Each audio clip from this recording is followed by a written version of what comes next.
Short-sightedness, far-sightedness, and astigmatism are all due to light not focusing precisely onto the retina. Surgeons can correct this by using a laser to reshape the curvature of the front surface of the eye, called the cornea.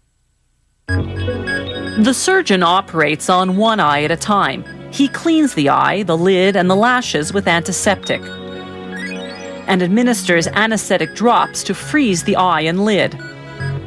He opens the lid wide with a speculum, then rinses the eye with a saline solution. Everything's frozen so the patient doesn't feel a thing. Next, antibiotic drops to prevent infection. Before every operation, the surgeon tests the equipment. He fires the laser on a metal plate to test its energy level.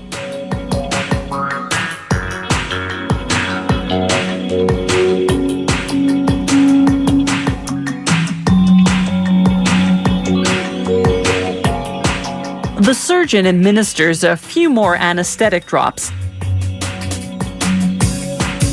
then inspects the microkeratome, the device he'll use to lift a very thin layer from the outer surface of the eye.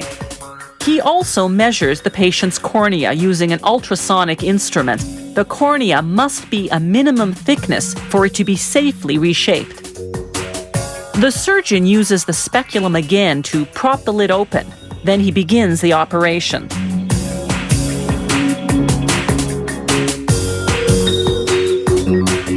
He marks the eye with sterile ink, reference marks he'll use later.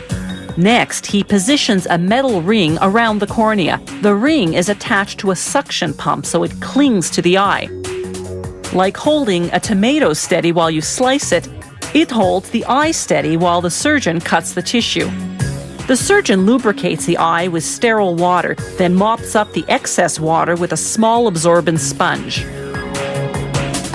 Then he takes the microkeratome and slips it into grooves in the metal suction ring.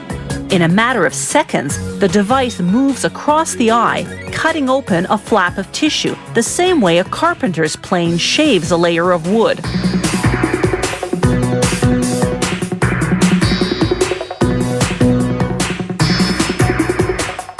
The surgeon uses a sterile sponge ring to keep tears from contaminating the cornea.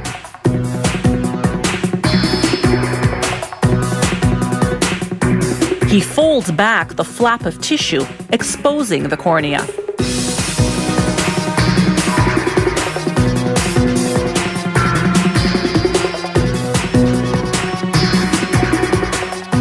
He mops up the excess liquid,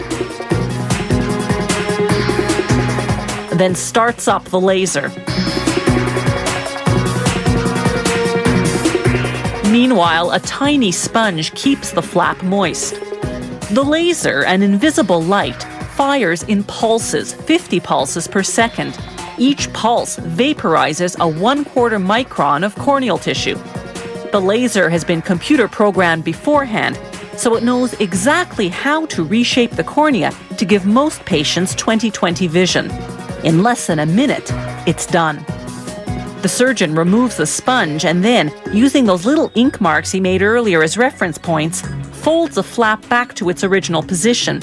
If the flap isn't precisely where it was before, the patient will have distorted vision.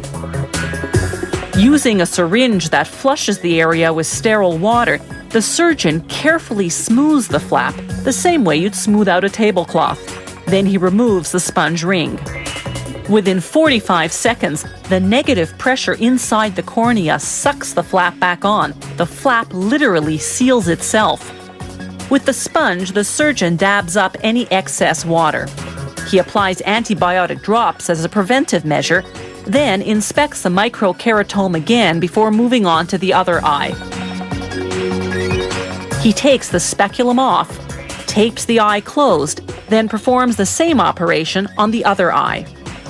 When that's done, the surgeon uses a high-powered microscope to make sure the flaps are wrinkle-free. The patient wears protection shields until the next morning, then overnight for a week.